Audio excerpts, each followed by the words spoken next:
Dagon por Howard Phillips Lovecraft. Estoy escribiendo esto bajo una apreciable tensión mental, ya que esta noche ya no estaré. Sin dinero y al final de mi suministro de la droga que hace que la vida sea soportable, no puedo soportar más la tortura, y me arrojaré desde la ventana de esta buhardilla a la escuálida calle de abajo. No piense que por mi esclavitud a la morfina soy un débil o un degenerado. Cuando hayáis leído estas páginas garabateadas apresuradamente, podréis adivinar, aunque nunca comprender del todo, por qué debo tener olvido o muerte. Fue en una de las zonas más abiertas y menos frecuentadas del Pacífico, donde el paquete del que yo era supercargo cayó víctima del hidroavión alemán. La Gran Guerra estaba entonces en sus comienzos, y la armada enemiga no había alcanzado su grado de crueldad, de modo que nuestro buque fue convertido en legítimo premio, mientras que nosotros, su tripulación, fuimos tratados con toda la justicia y consideración que nos correspondía como prisioneros navales. La disciplina de nuestros captores fue tan liberal que, 5 días después de nuestra captura, logré escapar solo en un pequeño bote con agua y provisiones durante un buen tiempo. Cuando finalmente me encontré a la deriva y libre, no tenía mucha idea de mi entorno. Como nunca fui un navegante competente, solo podía adivinar vagamente por el sol y las estrellas que me encontraba algo al sur del Ecuador. No sabía nada de la longitud y no tenía a la vista ninguna isla o línea de costa.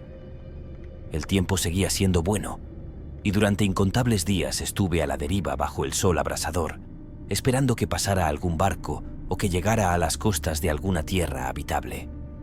Pero ni el barco ni la tierra aparecieron, y empecé a desesperar en mi soledad sobre las vastas extensiones de azul ininterrumpido. El cambio ocurrió mientras dormía. Nunca sabré los detalles, pues mi sueño, aunque agitado e infestado de sueños, fue continuo.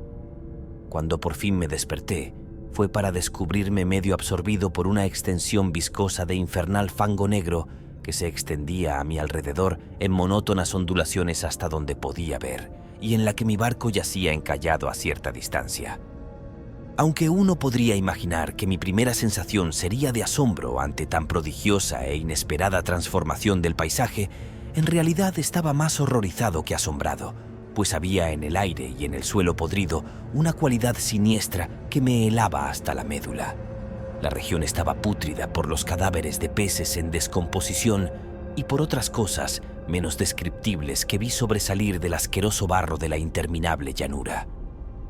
Tal vez no debería esperar transmitir con meras palabras la inenarrable horripilancia que puede morar en el silencio absoluto y la inmensidad estéril.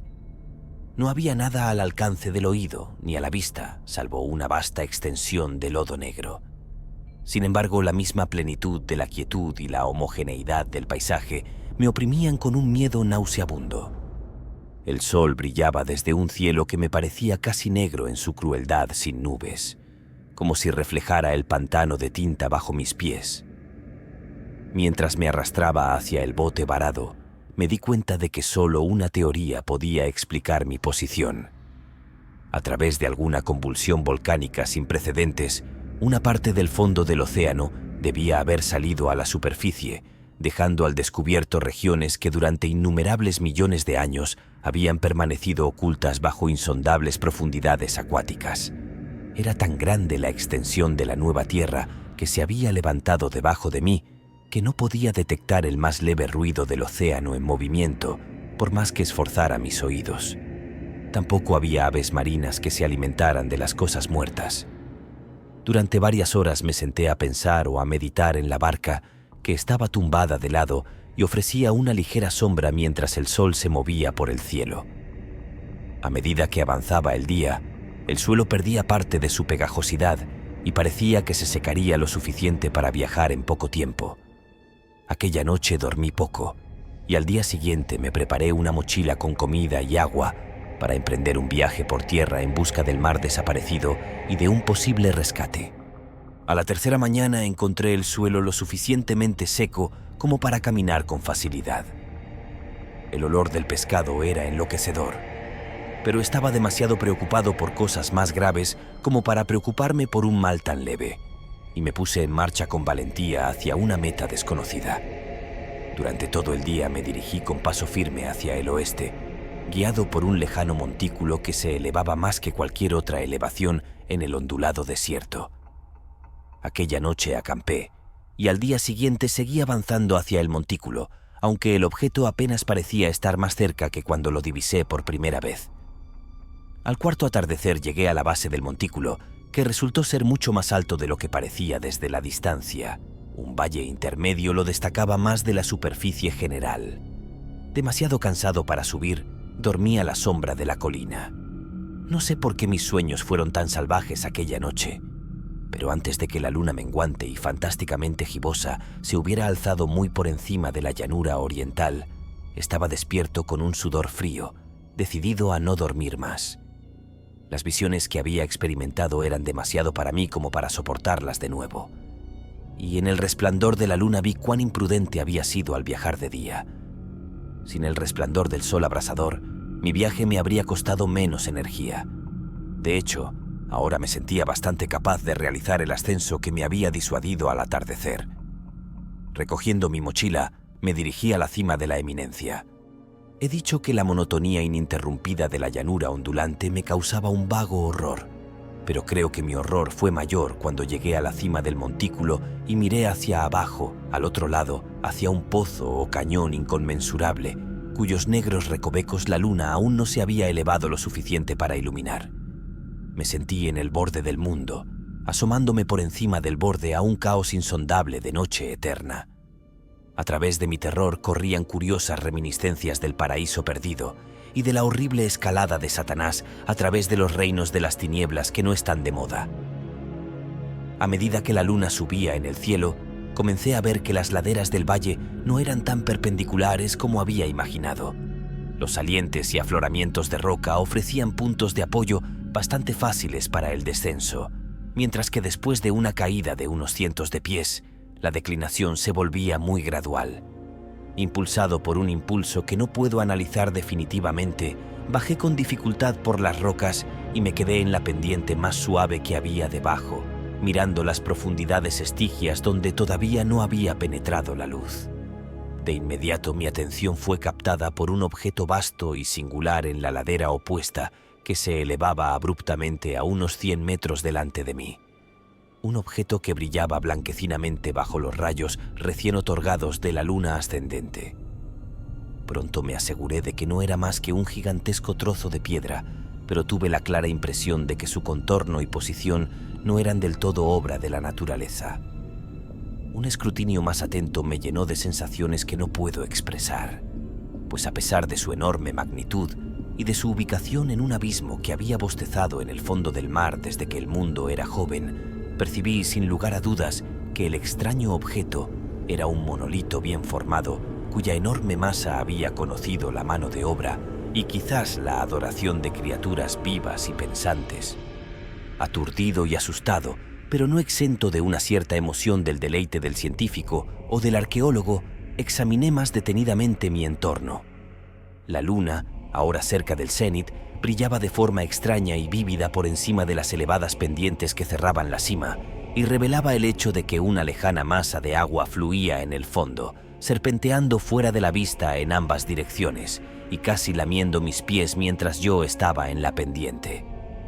Al otro lado de la cima, las olas bañaban la base del monolito ciclópeo, en cuya superficie podía ahora rastrear tanto inscripciones como toscas esculturas.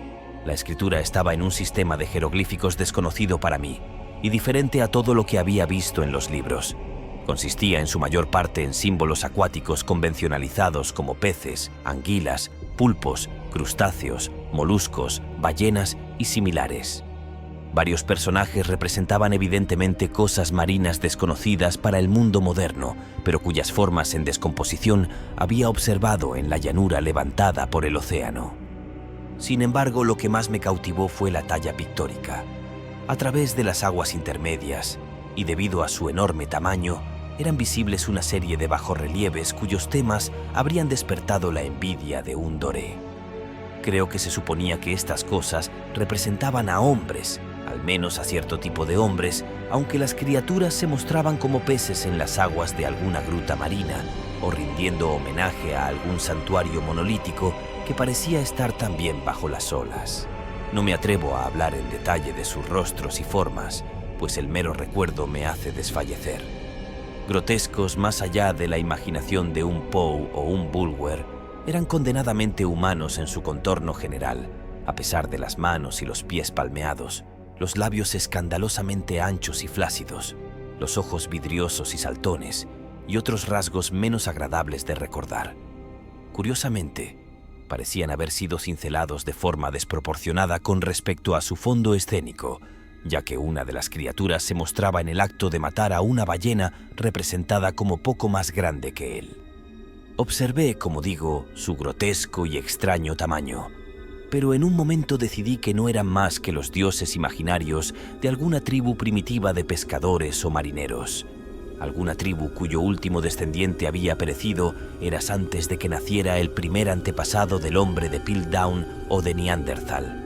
Asombrado por este inesperado vistazo a un pasado que va más allá de la concepción del antropólogo más audaz, me quedé pensativo mientras la luna proyectaba extraños reflejos en el silencioso canal que tenía ante mí. Entonces, de repente, lo vi. Con solo un ligero movimiento que marcaba su ascenso a la superficie, la cosa se deslizó a la vista por encima de las aguas oscuras. Inmensa, parecida a Polifemo y repugnante, se dirigió como un estupendo monstruo de pesadilla hacia el monolito, alrededor del cual arrojó sus gigantescos brazos escamosos mientras inclinaba su horrible cabeza y emitía ciertos sonidos medidos. Creo que entonces me volví loco. De mi frenético ascenso por la ladera y el acantilado, y de mi delirante viaje de vuelta a la barca varada, recuerdo poco.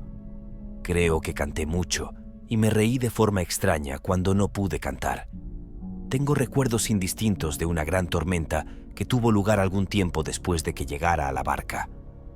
En todo caso, sé que oí truenos y otros tonos que la naturaleza emite solo en sus estados de ánimo más salvajes. Cuando salí de las sombras, me encontraba en un hospital de San Francisco, llevado allí por el capitán del barco americano que había recogido mi barco en medio del océano. En mi delirio había dicho muchas cosas, pero descubrí que mis palabras habían recibido poca atención. Mis salvadores no sabían nada de ningún levantamiento de tierra en el Pacífico, y tampoco consideré necesario insistir en algo que sabía que no podían creer.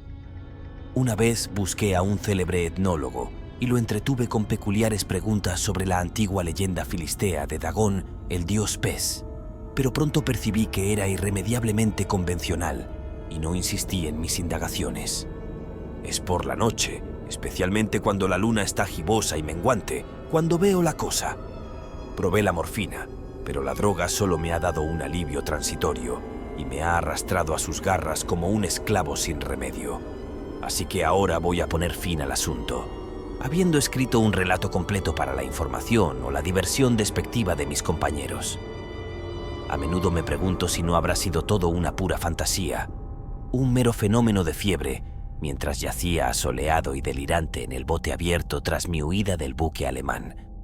Esto me lo pregunto, pero siempre se me presenta una visión horriblemente vívida como respuesta. No puedo pensar en las profundidades del mar sin estremecerme ante las cosas sin nombre que pueden estar en este mismo momento arrastrándose y flotando en su lecho viscoso, adorando a sus antiguos ídolos de piedra y esculpiendo sus propias y detestables imágenes en obeliscos submarinos de granito empapado de agua.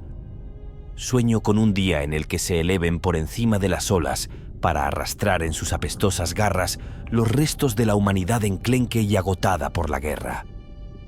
Un día en el que la tierra se hunda y el oscuro fondo del océano ascienda en medio del pandemonium universal. El fin está cerca. Oigo un ruido en la puerta como el de un inmenso y resbaladizo cuerpo que se arrastra contra ella. No me encontrará. ¡Dios! ¡Esa mano! ¡La ventana! ¡La ventana!